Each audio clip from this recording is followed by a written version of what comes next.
கர்த்தருடைய பிள்ளைங்களுக்கு இந்த செல்ஃப் ரெஸ்பெக்ட் சொல்கிறாங்க இல்லைங்களா, அந்த ஒரு இது வேணுமா? இல்லாட்டி என்ன சொல்கிறாங்க, எல்லாத்தையும் சகிக்க பழகணும் அப்படின்றாங்க. அப்போ நம்ம ஒரு புக்கில் வாசித்தேன், நம்ம கர்த்தருடைய பிள்ளைங்களுக்கு எருமாட்டுத்தோல் தான் இருக்கணும் அப்படின்றாங்க. எது சரி?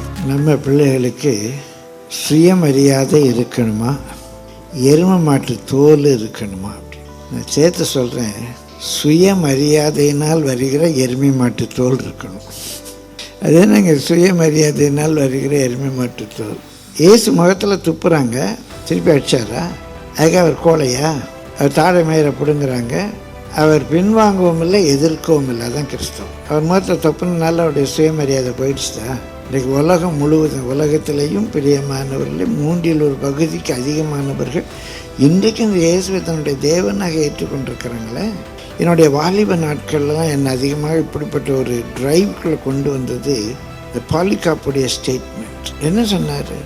அவரை 80 வயசுக்கு மேலே அவரை நெருப்பில் வச்சு கொண்டு போகிறாங்க. அந்த நெருப்பு மரத்தை கட்டி, எரிமரத்தில் கட்டி கொளுத்துவாங்க. அந்த மேடைக்கு அவர் கூப்பிட்டு போகிறாங்க. அப்போ ஒரு ரோம் அதிகாரி அவர் காதில் சொல்கிறார், பாலிகாப், உலகமே உங்களுக்கு எதிராக இருக்குது தெரியுதா அப்படின்னார். அப்போ பாலிகாப் சொன்னார், இல்லை நான் உலகத்துக்கு எதிராக இருக்கேன். அப்போ அன்றைக்கி அவரை நெருப்பில் வச்சு எரிக்க கொண்டு போகும்போது அவர் விட்டு கொடுத்தாரே, அது கோழைத்தனமா, எருமை மாட்டுத்தனமா? இல்லை, அந்த சுயமரியாதையினுடைய உச்சம் அது. இதுதான் என்னுடைய கொள்கை. நீ என்ன செய்யணுமோ செய்துக்கோ, நீ துப்புறியா துப்பிக்கும், நான் திருப்பி அடிக்க மாட்டாது என் கொள்கை. நல்ல அருமையான கேள்வி. இவ்வளோ நீண்ட பதில் நான் சொல்லணும்னு நினைக்கலாம். நான் ரொம்ப இது நமக்கு தெரியணும். நம்முடைய சுயமரியாதையினுடைய உச்சம்தான் பிரியமானவர்களே என்னது? சகிப்புத்தன்மை.